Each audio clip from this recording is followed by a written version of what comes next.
12,000 কোটি টাকা রাজস্ব আদায় বৃদ্ধির লক্ষ্য কি কারণে এটা এত জরুরি হয়ে পড়ল? দুশ্চিন্তা একটার কারণ হলো যে এই বছর প্রথম এই পর্যন্ত যে রেভিনিউ ডেটা আছে সেখানে কোনো গ্রোথ নাই। এটা কি IMF কে বোঝানো সম্ভব হতো না যে আমরা আগামী বাজেটের মাধ্যমে সুনির্দিষ্ট এই রেভিনিউ জিডিপি রেশিও বাড়ানোর জন্য পদক্ষেপ নিব? এক বছরের বেশি সময় ধরেই দেশের সার্বিক মূল্যস্ফীতির উল্লম্ফন ঘটেছে। কখনো খাদ্যে, কখনো খাদ্য বহির্ভূত খাতে, কখনো আবার সার্বিক মূল্যস্ফীতি ছাড়িয়েছে 2 অঙ্কের ঘর। সবজির ভরা মৌসুমেও চলতি বছরের ডিসেম্বরে খাদ্য মূল্যস্ফীতি ছিল 12.92%। টানা পৌনে 3 বছর ভোক্তারা চড়া মূল্যস্ফীতিতে রীতিমতো পিষ্ট। এরই মধ্যে নতুন করে গুঁড়া দুধ, পোশাক, ফল, বিস্কুট সহ শতাধিক পণ্যে আরোপ হয়েছে বাড়তি ভ্যাট ও সম্পূরক শুল্ক। এতে আরেক দফা বেড়েছে দৈনন্দিন জীবনযাত্রার খরচ। সরকারের এমন সিদ্ধান্ত সুচিন্তিত পদক্ষেপ নয় বলে মনে করছেন অর্থনীতিবিদ জাহিদ হোসেন। বলেন, এই হঠকরী সিদ্ধান্তে প্রশ্নের মুখে পড়বে সরকার। লিড স্টোরি হচ্ছে ভ্যাটের হার বেড়েছে, আর সেকেন্ড লিড স্টোরি পাশাপাশি যে সরকারি কর্মচারীদের মহার্ঘ ভাতা দেওয়া হচ্ছে।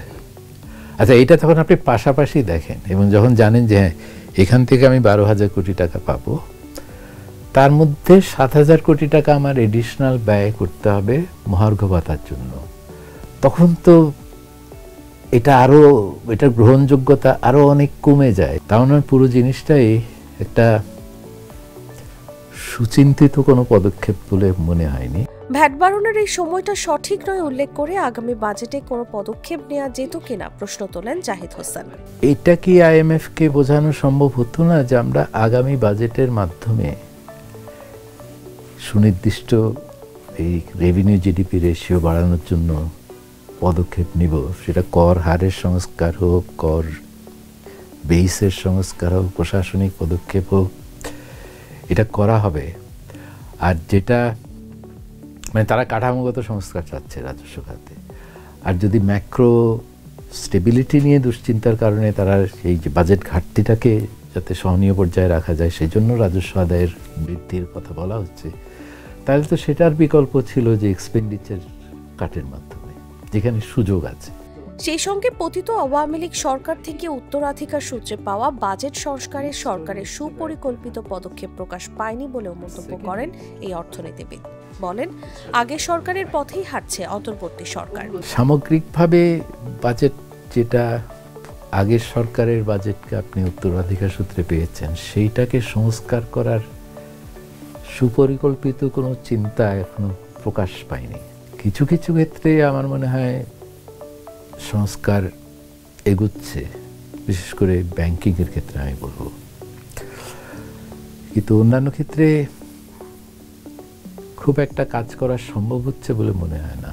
ডিসিপ্লিনের মধ্যে নিয়ে আসার জন্য তেমন কোনো পদক্ষেপ আমরা দেখিনি। ওই আগের কৌশলেই বাজারে যাওয়া হচ্ছে, ধমকাধমকি করা হচ্ছে, খুচরা বিক্রেতাদের ফাইন করা হচ্ছে, ওগুলো তো কাজ করেনি। তো ওই একই পথেই হেঁটেছে এই সরকার। এই সরকার জনগণের সরকার হতে পেরেছে কিনা এর উত্তর পেতে আগামী বাজেট পর্যন্ত অপেক্ষা করতে হবে বলে মনে করেন জাহিদ হোসেন। তাসলিমা তিথি, জাগো নিউজ। এটার জন্য আমাদের একটু ধৈর্য ধরে বাজেট পর্যন্ত ওয়েট করা দরকার। চিয়ার আপ, চলো পুরাই খুশি নতুনের সাথে তুলে নিয়ে হাতে। চিয়ার আপ, ও চিয়ার আপ, ও চিয়ার আপ।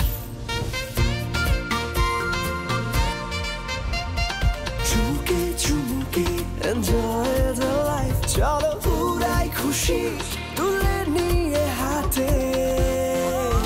চিয়ার আপ, ও চিয়ার আপ, ও চিয়ার আপ, ও চিল হবে রিফ্রেশিং মুডে। চিয়ার আপ, চলো উড়াই খুশি।